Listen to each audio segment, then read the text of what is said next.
the only reason why I wouldn't let you overload my class is I found out that most of the kids you said couldn't find the TV studio. That's why I said I couldn't do it. First of all, I want to thank Larry, and I want to thank Alan, and I want to thank Joe for your kind words. But as I was listening to you talking about that, I kept thinking of one thing. You have two other teachers that you've got to thank that you've never met. You've never met them, but they're important in all of our lives, which shows what a good teacher can do. I had the fortune of being assigned to a speech teacher in my high school.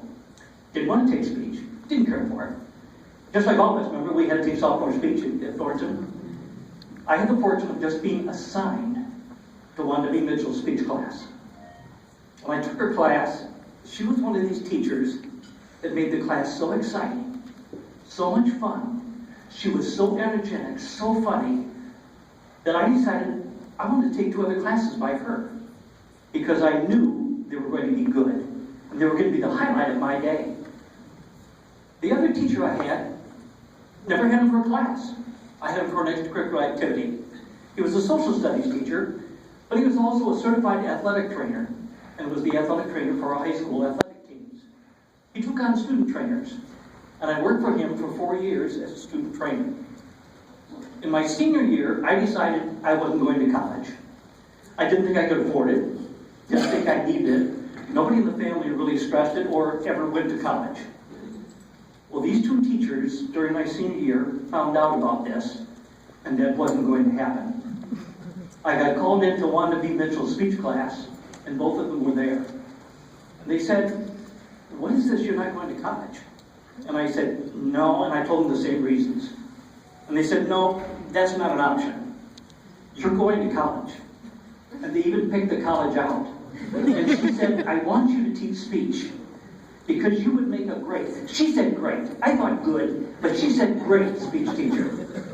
And she said, "Eastern Illinois University has a great speech and theater department.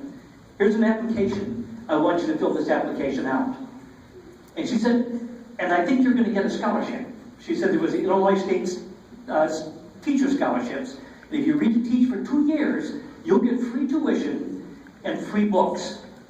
Here's the application for this scholarship. You fill it out. And he said, "I know the athletic director at Eastern.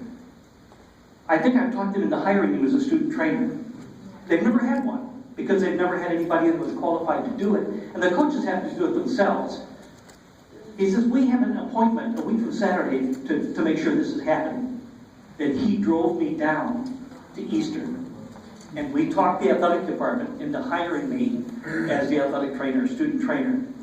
And by the way, that was the highest paying job for students on campus, a class 4, which paid $1.35 an hour. But it worked. So thanks to these 2 teachers, I went to Eastern, got my master's degree, and then the next greatest thing, and I also met my wife for 47 years, thanks to these 2 teachers there. And the next greatest thing that happened is I did teach at Thornton, and it was one of the greatest experiences that I've ever had.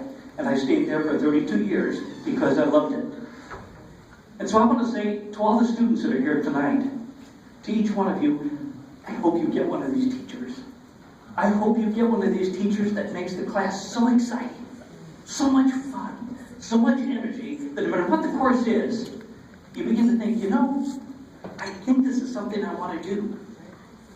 And to all the staff that's here tonight, I hope each one of us is that teacher that makes the class so exciting, so much fun, so much energy that your students will say, I think this is what I want to do. The trouble is, most of us don't have the luxury, as I had tonight, to have students come back and say you made a difference. But that's okay, because good teachers do make a difference, no matter whether students come back or not. That's why I'm honored tonight to be inducted with Roy, with Janet, with Jim, and with Bill, because these were teachers that truly made a difference in students' lives, and I'm just honored to be inducted with them. And my grandkids are here tonight, and I have a special message for them. Wake up, I'm done.